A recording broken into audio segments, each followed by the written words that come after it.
अब हम लोग व्यवहारिक यूज़ को जानेंगे, यानी कि जो यूजेस हैं, प्रयोग हैं प्रेजेंट इंडेफिनिट टेंस का, उसको जानने का प्रयास करेंगे।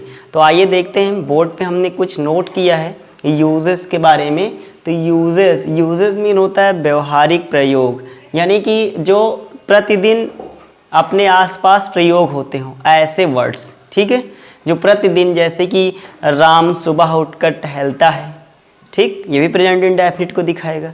आदत को जो दिखाता हो, हैबिट को दिखाता हो, तो जो हैबिट को दिखाएगा हैबिचुअल सेंटेंस होंगे, वे सभी प्रेजेंट इंडेफिनिट में यूज़ होंगे। तो जैसे कुछ इसमें कहा गया है कि पहला रूल्स बोलता है कि वर्तमान की आदतों की अभिव्यक्ति होती है, तो उसे हम प्रेजेंट इंडेफिनिट टेंस में उसका ट्रांसलेट बनाते हैं। तो उसको जो ट्रांसलेट बनाते हैं वो किस में बनाते हैं? प्रेजेंट इंडेफिनिट टेंस में। कब? जब आदत को प्रकट करने वाले सेंटेंस आते हैं। नोट में ऐसे वर्ड्स जो हमेशा प्रयोग होते हैं प्रेजेंट इंडेफिनिट में, उसको जानने का प्रयास करते हैं। ऐसे सेंटेंस जिसमें सामान्यतः always, usually, rarely, often, seldom, occasionally, generally, every day, इसके बाद every month, every year, once a week और sometimes, all the times, twice, a month of, twice a month, daily, never, hardly, etc. के शब्दों का प्रयोग present indefinite tense में आदत को दिखाने के लिए एडवर्ब को व्यक्त करने वाले शब्दों को प्रयोग किया जाता है। मान लिया जाए कि राम सुबह रोज टहलता है, तो रोज का मतलब क्या लगने वाला है? डेली लगने वाला है ना? तो वहाँ पे डेली का यूज़ होगा। डेली कहाँ पे है? ये डेली यूज़ करेंगे। अगर कहेंगे कि कभी नहीं सुबह उठता, तो हम लोग किसका यूज करेंगे? नेवर का। तो इस तरह के जो वर्ड्स होंगे, इन वर्डों को थोड़ी सी ध्यान रखेंगे तो हम प्रेजेंट इंडेफिनिट को पहचान पाएंगे, ठीक है। तो इसके बाद हम लोग इसमें एक सेंटेंस कुछ करेंगे और उन सेंटेंसों से इन वर्डों को इम्प्रूव करने की कोशिश करेंगे। तो आइए हम लोग देखते हैं कुछ सेंटेंस और उसको सॉल्व करने का भी प्रयास करते हैं प्रेजेंट इंडेफिनिट टेंस में। कुछ यूजेस, व्यवहारिक प्रयोग के कुछ सेंटेंस को हम लोग प्रयोग करके देखते हैं कि कैसे हम लोग आदत वाले सेंटेंस को सॉल्व करते हैं, ताकि परीक्षा में आए तो हम उसे सॉल्व कर सकें।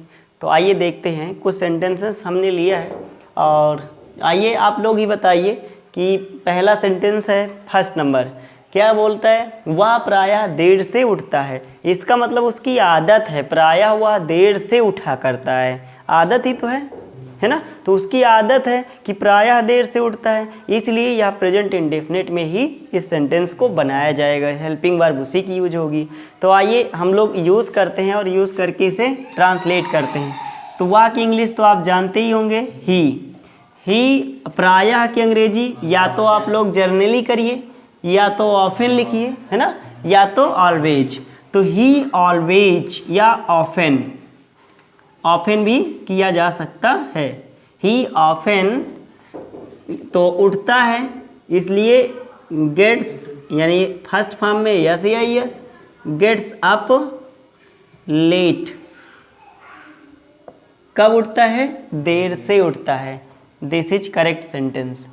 इस तरह से हमने देखा कि यहाँ प्रेजेंट इंडेफिनिट का प्रयोग हो रहा है और ऑफन का भी हो रहा है। ऐसे मुद्दों पर वह हमेशा झूठ बोलता है। ऐसे मुद्दों पर वह हमेशा झूठ बोलता है। इसका मतलब ये है कि इसमें भी प्रेजेंट इंडेफिनिट यूज़ हो रहा है, क्योंकि यह इसमें हमेशा उसकी आदत आ रही है ना, आदत प्रकट हो रही है, हैबिचुअल सेंटेंस है। तो इसलिए क्या होगा? तो वह हमेशा, तो लिखेंगे ही ऑलवेज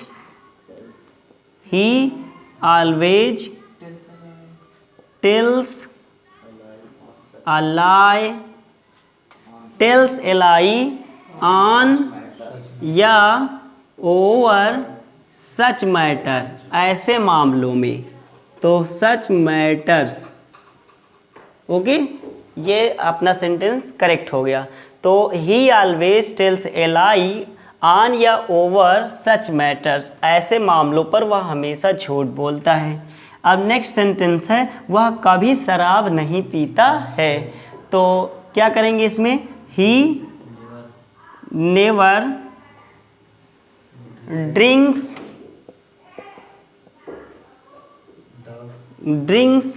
वाइन। ओके, नेक्स्ट ही जनरली, सामान्यतः,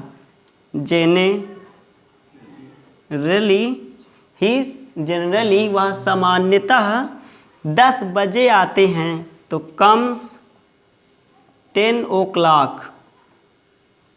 ओके, अब हम लोग नेक्स्ट सेंटेंस, मैं प्रायः समय से कार्य पूरा नहीं करता। तो आई समय पर, तो आई ऑफन नहीं, इसमें निगेटिव आया है ना, इसलिए तो इसलिए आई डू नॉट ऑफन। हमने बताया था कि अगर डू नॉट या डज नॉट आए तो उसके बाद ऑफन वाले वर्ड को यूज़ करते हैं। तो आई डू नॉट ऑफन, फिर क्या करता है, फिनिश करता है। तो फिनिश करता है, किसको फिनिश करता है, तो कार्य को, वर्क, फिनिश द वर्क्स,